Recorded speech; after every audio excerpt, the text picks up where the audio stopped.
What is up, guys? Digitalnex, and we are looking at some cheap people, and he might be one of the cheapest. I don't know. So let's go ahead and dive right in. Hey, welcome back. You have a good rest of your day, okay? Hold up, homie. Hold up, homie. I gotta make sure she gets the door safe. You know, I gotta handle my business. Gotta make sure everything's a-okay, compadre. Just wait up a second. Sometimes the tenants in this building will drop stuff, and it's, you know, kind of good to double check. You never know what you're gonna get. Got a nickel, got a quarter. This dude, do they allow that? Does the driver of the company hey, go ahead and search the back? What if the driver of the company is also a cheapskate? He's like, no. Look for your own stuff. That is my nickel and my stick of gum, sir. You find your own. My dude really, he told him to hold up so you can get that nickel and that stick of gum. That'll fetch a hefty price on the backdoor market somewhere. I don't know how much, but we'll have to find out. Hey, being a doorman, it's freebie land, like 100%. I've never approached a tenant to ask for anything. It's just my charm. I have to say, I am very impressed if you can be an extreme cheapskate in New York. That is probably one of the most expensive places to live. Not the most, I think there's other places, but I think it's one of the most expensive places to live. That's crazy. Claps to you, sir, for being able to do that. Given RJ mostly clothes, pants. You know, it is what they say. One man's trash is another's treasure. You know, I guess if you're not asking for the tenants of the building that you're working at for stuff and they're just giving it to you, no harm, no foul. That's perfectly fine, all right? They want to give you stuff, that's fine. They're probably like, you know what, saves me a trip to Goodwill. All right, I'll just give it to you instead. It's going to a good place and we'll know you use it. That's fine, all right? That's smart. That is probably pretty smart. Probably, I think it is smart, all right? I love this basement. This is not my home. I'm allowed to store things in this space, but living here? No, that would be like, That's not your home. You made it look like a home. My dude, that's your cheap cave. That is your bat cave. You know, you look like you stay down there and you find the hottest deals. You have the little police radar in case anything cheap comes up. That's your bat cave, my friend, not your home. My dude, you got a lamp? You got a closet or a clothes hanger? You got a carpet down there? Are you sure? Are you sure it's not your home? The average rent to live in Manhattan is around $3,900, but I managed to live rent-free in New York for the past 2 years. I'm not homeless, I have a lot of homes. Can you imagine if that was his house? Dude, that's a lot of money each month. And you know what? I feel like $3,900 for a super small apartment in New York. Oh man, that's crazy. I have a house and I don't even pay that much. I couldn't do it. I couldn't live in New York. Still live rent-free, like from place to place, babysit, dog sit, plant sit. I sit for everybody. I do not sublet, I no-let. Okay, so if you're curious as to what he's doing and you're not sure what he's talking about, basically, people will pay you to stay in their house when they're out on vacation. Think of it as other rich people. Other rich people are like, or even people who have dogs or pets or something. They're like, hey, listen, I don't want to put my pet at a kennel. I want my pet to be in their home. So could you just stay at my house and watch my pet from my house? You can eat the food there, you can watch TV, whatever. You can use the house. Just watch my pet at my house. Or some people are like, hey, listen, I don't want to leave my house empty for this long. Can you just stay in my house, make sure no one breaks in?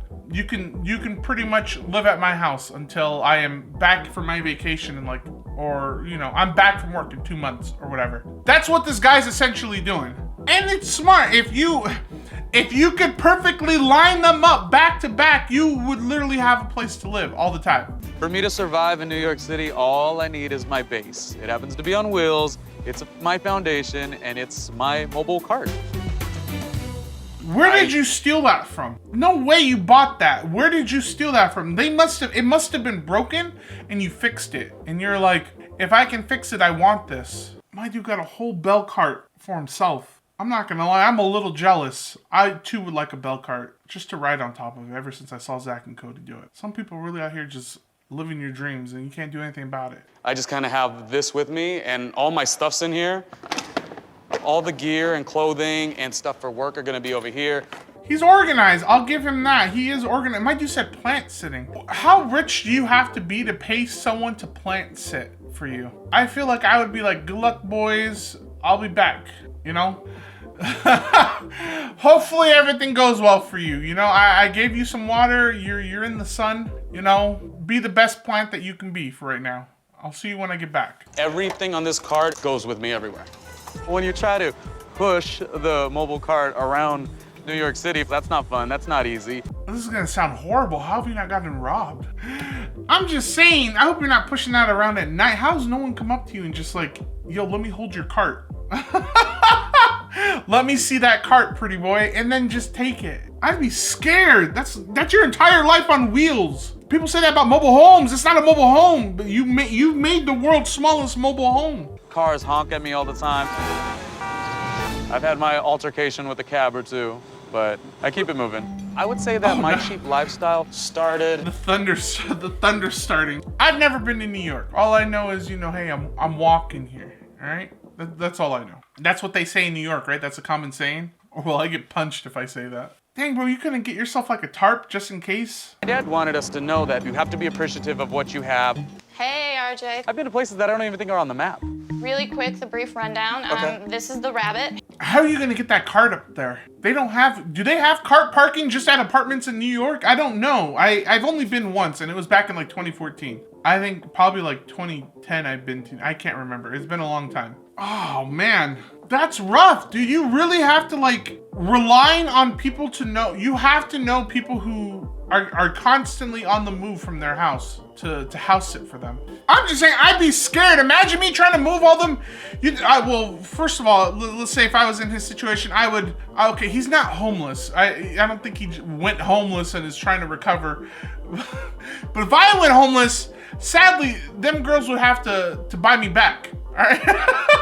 I'd be like, listen, girls, I put a roof over your head, you gotta put a roof over my head, all right? It's time to pay back. I prefer to have somebody stay in my house whenever I leave town. In case an emergency happens, someone breaks in, there's a small fire, something like that, then there's somebody on site who can take care of it. That's understandable. I actually do this myself. Anytime I go on a trip, I do not like putting my dogs in kennels.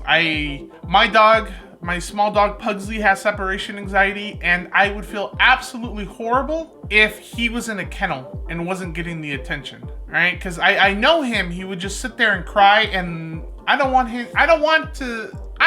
him thinking I just straight up abandoned him at a kennel, all right? So I usually have my stepdad come over, and I fly him out here, and he stays at my house. And you know, they know their grandpa, and they chill out, you know, and they all have a good time. That way, you know, they're still in their own home. That's the sacrifice that doesn't allow me to say, hey, everybody, let's come to RJ's place. You know, let's have a nice dinner party or whatever. My dude put up his own family photo in the he put up his own family photo in the house. That's true. I mean, which is true. You don't have a house or anything, so it's like you can't invite people over to your house. I mean, I guess if you got a significant other and things are serious, you can move in with them, but like, Lieutenant Dan, you ain't got no home, you know? That sort of deal. By house sitting 365 days a year, R.J. Andrews lives rent-free in one of the most expensive places in the world. What did I say? I told you, one of the most expensive places. And I respect that he respects people's houses. You know, if you move it, put it back. If you make a mess, I mean, that's the least you can do, you know? He doesn't make any money. Okay. So the trade-off is he doesn't make money from house sitting, as far as I know. He hasn't said anything about getting paid. I guess his payment is that he gets to stay there while he house sits. That's his payment. You guys have like a week. You can do a free consultation with our trainers. Tell me what the free part is. Two. Three, you said three. Two. Everything is negotiable. Willing and dealing has become my thing. What? You said 3? No, 2. Oh, you 4? That's crazy. I'll take it, sir. 10 free trials. I am in. That sounds like a deal. Thank you. I will be back for my 20 free trials tomorrow. You're awesome, sir. You have a good rest of your day. I don't know. I'd be embarrassed. I would be embarrassed. Let's do this. Let's do the 2. So that's 2 days. No, 2 hours. 2 hours. 2 hours. Okay, you're only gonna stick with the 2 hour thing. I'm not gonna pay for an expensive membership. Don't they have like in Venice Beach, don't they got like parks where they got like workout equipment? I mean, at that point, just get a metal bar and some cinder blocks. It can't be that hard to find that lying around somewhere in New York, I would assume. I'm sure there's a construction site or two that has cinder blocks and a bar that they're not using. You know, you got a bench press right there. All right, you got cinder blocks plenty of ways to use them. You can multi-use them. Think outside the box, RJ. Come on. When RJ comes in on that free session, I'm gonna make RJ vomit. He's not gonna want that other free session. There is such an oasis of free food in New York. I go to everything, art gallery. Hey, dude was so pressed. He's like, I'm literally gonna make this guy regret it, okay? This guy's not gonna want it again. He's not gonna come back to here. He's not gonna want the whole workout. I'm gonna make him regret his decision of ever coming here.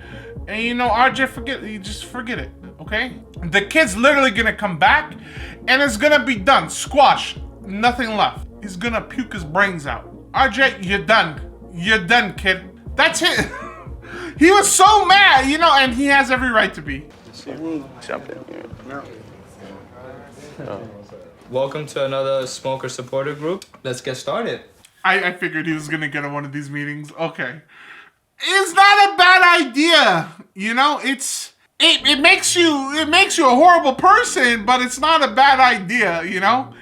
What are you gonna go to a meeting and be like, yeah, I've been jonesing for some free food, so I came here, you know? Smoke? Oh, me, no, I don't smoke. Never touch the thing. Those things are disgusting. No, I'm good. I say clean. Scruff McGruff once said, don't you dare, or I'll make you pay. So I never dared. I'm Jody, and I'm a compulsive smoker, and I haven't smoked in probably 6 months. Wow!